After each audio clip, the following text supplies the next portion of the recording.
Good day, everybody. We have a great show for you today. Welcome to the 8th of January, 2026. This is Honor News Now, and these are the headlines. We're going to talk about the Minneapolis ICE shooting and Renee Good being killed, U.S. seizing Venezuelan oil tankers, and of course, what this means for Santa Clarita in all of it. And then, of course, we'll close it out. So good morning. I'm Connor McIver. This is Honor News Now, and it's news without the narrative. I'm really bothered. The older I get, the more that I see news broadcasts that are only focusing on one side of things. So what I'm going to attempt to do is divide it up and tell you what the right says and then what the left says, and then we'll seek that truth together, at least through the comments. But I'm not here to tell you what you think. I'm here to give you the facts, to show you what both sides are saying and let you make up your own mind. Now, today we're going to cover three major stories in the last 24 hours. Like I said, the deadly ICE shooting in Minneapolis. It was deadly. Somebody did die. That has the country divided. The U.S. seizing oil tankers from Venezuela with Russian complications. That's fact. That is true. There are some complications. And then what that means for the Santa Clarita Valley. So let's get into it. So story number one, these are the facts. So yesterday morning in South Minneapolis, an ICE agent shot and killed 37-year-old Renee Nicole Good during an immigration enforcement operation. Good was a U.S. citizen, mother of three children, and according to local officials, was acting as a legal observer. According to local officials, not a target of any investigation. The video shows ICE agents approaching Good's Honda Pilot, which was stopped in the street. You can watch this video. I've watched it a few times. Witnesses say she attempted to drive away. The agent fired 3 shots. Good was killed as a result. The ICE agent walked away with no visible injuries. Again, visible, correct. Minneapolis had been ground zero for Trump during Trump administration in immigration enforcement with over 1,400 arrests since early December. This is being called the largest DHS operation in Minnesota history. So on the right side, well, this is where we're going to divide it down. We're going to have sides now. Okay, so on the right side, federal officials said this was justified self-defense. DHS Secretary Kristi Noem stated Good weaponized her vehicle, attempting to run over law enforcement officers. President Trump said she violently, willfully, and viciously ran over the agent. Supporters argue ICE is doing the job Americans elected them to do. So ICE wasn't really elected. The president was elected, and then this came down. So removing criminal illegal aliens from the street. If you try to run over a federal agent, they have every right to defend themselves with lethal force. I'll pull my own view into this. Absolutely, car is a deadly vehicle. If somebody is trying to kill you with their vehicle, you have a right to defend yourself, not just law enforcement, but really anybody. This is about restoring law and order to cities that refuse to cooperate with immigration law. That's the right. The left says Minneapolis Mayor Jacob Frey reviewed the video himself and said federal claims of self-defense are, and I quote, BS. And he used the real word. I'm not sure where that gets me, so I'm going to stay away from it. Governor Tim Walz blamed the Trump administration for the shooting and is threatening to deploy the Minnesota National Guard against federal forces. Critics argue that Good was a legal observer, not a suspect. She had every right to be there, monitoring federal actions. Video evidence doesn't support claims she was trying to run anyone over. Again, what the left is saying. They say professional law enforcement agencies across the country train officers not to shoot into vehicles of unarmed people. That's what the left is saying. The Minneapolis police chief himself called the tactics used very concerning.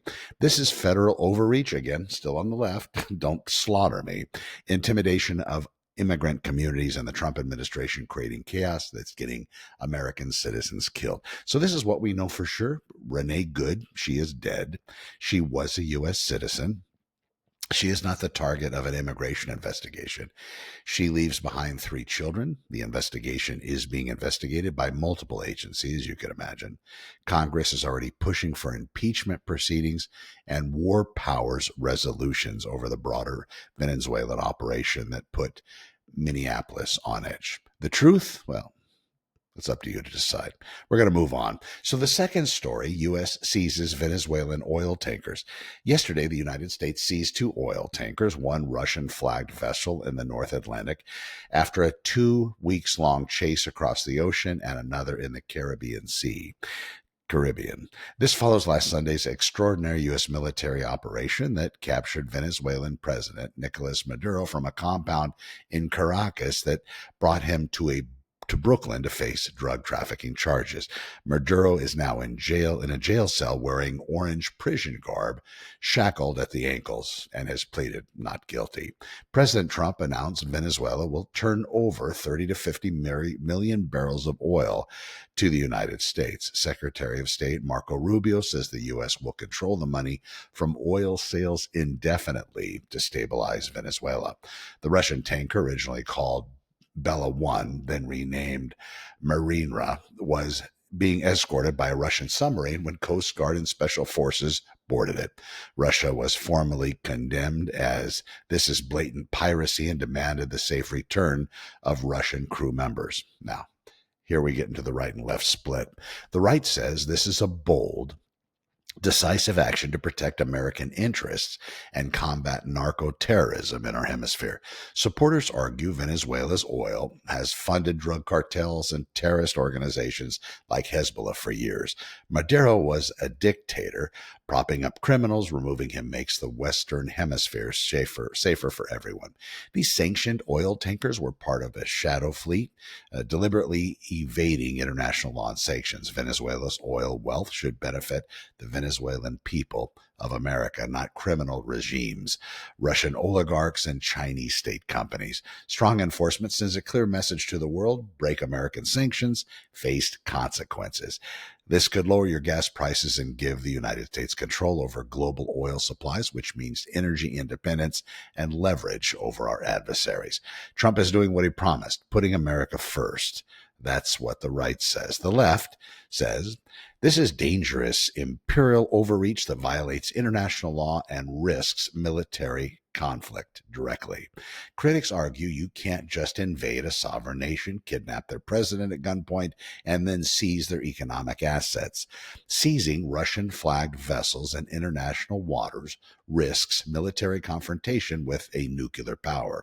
International maritime law prohibits seizing vessels in international waters, and the U.S. never even ratified the UN Convention on the Law of the Sea, so we're violating rules we don't follow ourselves. China buys most of Venezuela's oil. This deliberately escalates U.S.-China tensions. UN human rights officials condemn this as violating fundamental rules of international law. Trump is treating Venezuelan oil like his personal property. He literally said it will be controlled by me as president. This sets a precedent for other countries to seize American vessels anywhere in the world. And the Venezuelan people won't benefit. They'll suffer the economic collapse and potential civil war. That's the left. Well, we know for sure 2 oil tankers are in U.S. custody. Maduro is in a Brooklyn jail facing decades in prison. Russia formally protested through diplomatic channels. China called it typical acts of bullying. Secretary Rubio says the U.S. will maintain tremendous leverage over Venezuelans' oil indefinitely. The Senate votes on War Powers resolution this week to limit Trump's authority to continue military operations in Valencia. Crude oil prices fell on world markets due to anticipated increased supplies. What do you think? So let's bring this home. What this means for the Santa Clarita Valley, Greater Los Angeles. Now, of course, why should Santa Clarita residents care about these stories happening thousands of miles away? On immigration enforcement, we do have a strong law enforcement community right here in Santa Clarita, as you probably know. LAPD veterans, sheriff's deputies, CHP, Border Patrol agents, military veterans from Edwards Air Force Base and beyond. Many of you have served and protected our communities. We very much appreciate that. You understand both sides of this, the absolute need for law and order, and the critical importance of constitutional rights and proper use of force. The Minneapolis situation could happen anywhere federal and local authorities clash. California is definitely ground zero for those conflicts. On Venezuelan oil, gas prices affect every single business here in Santa Clarita Valley. So if Trump succeeds in controlling Venezuelan oil production, you might see cheaper gas at the local Costco. Your delivery Costco now and your commute costs less. I think at Costco yesterday on the 7th, I paid somewhere around $3.80 something a gallon which I was shocked. But if this escalates into broader conflict with Russia or China, those prices could spike overnight. Supply chain disruptions, international sanctions, military tensions, all of this will hit all of our wallets directly. Either way, your business costs and family budget are directly impacted by what happens in the Caribbean. When a state governor threatens to deploy National Guard troops against federal agents, that's not just political theater, it's a constitutional crisis brewing. I think both sides can agree. Santa Clarita sits in California, a state that's constantly clashing with federal authorities on immigration, environmental regulations, water rights, and more. The precedents being set right now in Minneapolis, well, they affect all of us. They determine whether your local sheriff cooperates with ICE. They determine whether federal agents can operate in your neighborhood. They determine who has authority when state and federal state and federal law conflicts. This isn't abstract political debate. It's about power, law, and order in your community. I appreciate you watching. This is Honor News Now for Thursday, January 8, 2026. I give you the facts. I showed you both perspectives, left and right. I didn't tell you what to think because that's your job, not mine. So you do that. Let me, if you're tired of being told how to feel about the news, subscribe to HonorNewsNow.com. I'll be here every day, Monday through Friday, giving you the facts without the spin, at least covering both sides. It's really difficult to say just the center stuff. I'm Connor McIver. Thank you for yourself. Thank you very much for watching. One more thing. If you want to get to these episodes, I just format it by the 8-character date. Two numerics for the month, 2 numerics for the day, and then 4 for the year. So, for example, if you want to see the broadcast from before or for whichever date after it's been published, for example, today's is going to be 01082026.honornewsnow.com. That's it. We'll see you in the next one. Thanks for watching, and I appreciate it. Take care.